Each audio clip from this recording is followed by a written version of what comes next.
আসসালামু আলাইকুম। আজ আমরা দেখব যে এইচএসসি বোর্ড পরীক্ষার জন্য অনেক গুরুত্বপূর্ণ একটা প্রোগ্রামিং, সেটা হচ্ছে ৩টি সংখ্যার ভিতরে বৃহত্তম সংখ্যা নির্ণয়ের যে প্রোগ্রাম সেটা। তো প্রোগ্রাম আমরা শুরু করার জন্য একদম প্রোগ্রামের প্রথম লাইন আমাদের থাকে, আমরা জানি যে হেডার ফাইল থাকে। তো সেক্ষেত্রে হ্যাশ ইনক্লুড stdio.h, এটা একটা ফরজ লাইন অবশ্যই লিখতে হবে। দ্বিতীয় আরেকটা লাইন লিখতে হবে হচ্ছে ইন্ট মেইন। আমরা অন্য হেডার ফাইলও লিখতে পারি, কিন্তু তোমাদের এই ইন্টারমিডিয়েট লেভেলে শুধুমাত্র এই হেডার ফাইলটা দিয়ে প্রায় সবগুলো প্রোগ্রাম করা যাবে। তো আমরা একটা ইউজ করব। ওকে, মেইন ফাংশন শুরু হয় সেকেন্ড ব্র্যাকেট দিয়ে, আমরা সেকেন্ড ব্র্যাকেট দিলাম। এরপরে আমাদের কাজ হচ্ছে 3টা সংখ্যা নেওয়া। তো 3টা সংখ্যা আমরা যদি পূর্ণ সংখ্যা নিতে চাই, তাহলে আমরা এখানে যে ডাটা টাইপটা ইউজ করব সেটা হচ্ছে ইন্টিজার টাইপের। তো আমরা লিখলাম ইন্ট এ একটা নামে, বি নামে আরেকটা সংখ্যা এবং সি নামে আরেকটা সংখ্যা। আমাদের এখানে কোনো যোগ বিয়োগ গুণ ভাগ কোনো কাজ করা লাগবে না, এই জন্য আমাদের আর কোনো ভেরিয়েবল নেওয়ার দরকার নাই। তো আমরা 3টা সংখ্যা কিন্তু এখানে নিয়ে নিলাম। এখানে আসলে ব্যাপারটা এরকম যে আমার মেমোরিকে আগেই বলে দেওয়া যে ইন্টিজার টাইপের, অর্থাৎ পূর্ণ সংখ্যা রাখার জন্য আমাদের মেমোরিতে 3টা ঘর ফাঁকা করে রাখো, এটা আমাদের আগেই বলে দেওয়া। ওকে, এরপরে এই 3টা সংখ্যা নিতে হবে কোন জায়গা থেকে?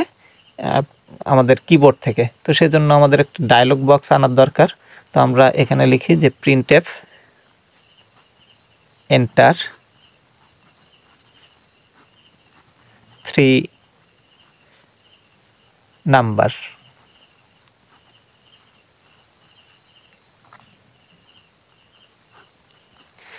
ওকে, লাইন শেষে অবশ্যই সেমিকোলন দিতে হবে।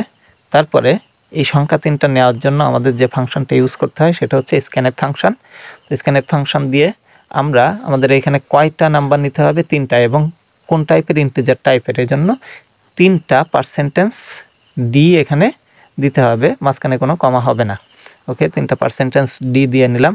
এরপরে ডাবল কোটেশন ক্লোজ করলাম, তারপরে কমা। এরপরে এই 3টা সংখ্যাকে ওই যে 3টা ভেরিয়েবলে পাঠায় দেওয়ার নিয়ম হচ্ছে এখানে এম্পারসেন্ট এ কমা এম্পারসেন্ট বি দিতে হবে, কমা এম্পারসেন্ট সি। এই এম্পারসেন্ট দিয়ে আমরা ওই লোকেশনে এই সংখ্যাগুলোকে আমরা পাঠায় দেব। ওকে, তাহলে 3টা সংখ্যা নেওয়া শেষ। এবার হচ্ছে আমার এখানে কন্ডিশন ইউজ করতে হবে। কন্ডিশনটা কি? আমরা প্রথম হচ্ছে এখানে ইফ কন্ডিশন ইউজ করলাম।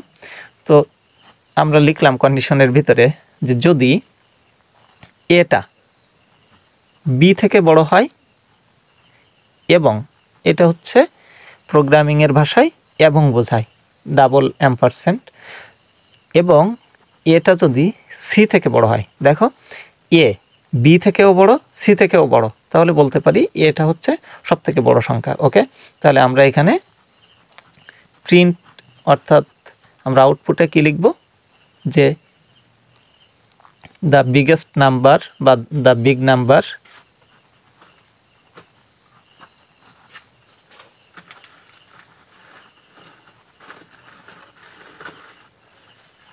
ইজ ইকুয়াল দিয়ে এখানে আমরা সেই নাম্বারটা ছাপাবো। তো এইটা কোন ধরনের নাম্বার?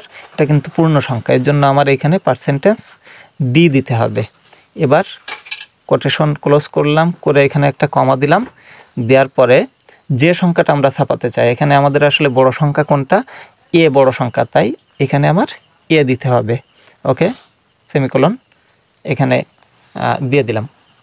এখানে কিন্তু কন্ডিশনের শেষে কোনো সেমিকোলন হবে না, এটা খেয়াল রাখতে হবে।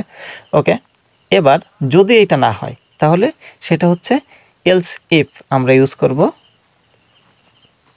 যে যদি না হয়, এটা তো নাও হতে পারে, বি তো বড় হতে পারে, সেক্ষেত্রে আমাদের পরের কন্ডিশন হচ্ছে এলস ইফ দিয়ে শুরু করতে হয়, বা ইফ এলসও করতে পারো, যে কোনো একটা করলেই হবে। তো এলস ইফ দিয়ে আমরা বললাম যে যদি বি থেকে, মানে বি এ থেকে বড় হয় এবং বি সি থেকেও বড় হয়, তাহলে কোনটা বড়? বি বড়। তাহলে আমরা এখানে লিখব printf the big number is equal percentage D, double quotation close করলাম, কমা দিলাম। এখানে কার মানটা ছাপাতে হবে, বি ঘরে যে মানটা আছে সেটা, তাই আমরা এখানে বি লিখলাম। ওকে, এরপরে আমাদের হচ্ছে তৃতীয় কন্ডিশন। তোমাদের বইয়ে এরপরে লেখা আছে যে এই দুইটা যদি না হয় তাহলে সি বড়, কিন্তু আসলে এটা সঠিক না, কারণ তিনটা নাম্বারই তো সমান হতে পারে, তাই না? তাহলে সির ক্ষেত্রেও আমরা আসলে কন্ডিশন অ্যাপ্লাই করব।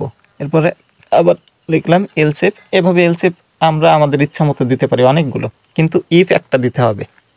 ওকে, এলসেফ যদি আমরা লিখি যে সি এ থেকে বড় এবং সি বি থেকেও বড়, তাহলে কিন্তু অবশ্যই সিটাই বড় হবে। তখন আমরা লিখব প্রিন্টএফ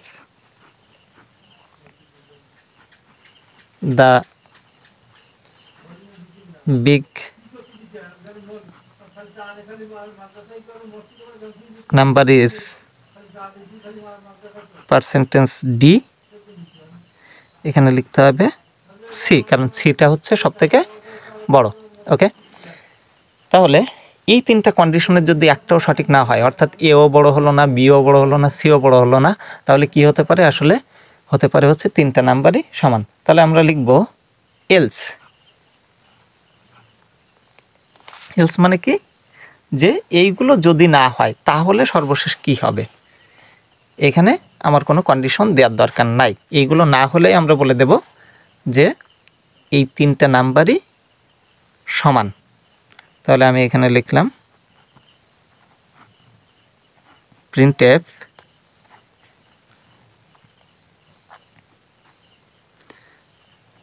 দ্য নাম্বার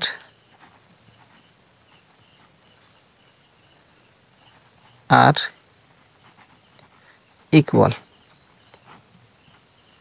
তাহলে যদি এও বড় না হয়, বিও বড় না হয়, সিও বড় না হয়, তাহলে অবশ্যই নাম্বার তিনটা সমান হবে। ওকে, তাহলে আমার প্রোগ্রাম শেষ।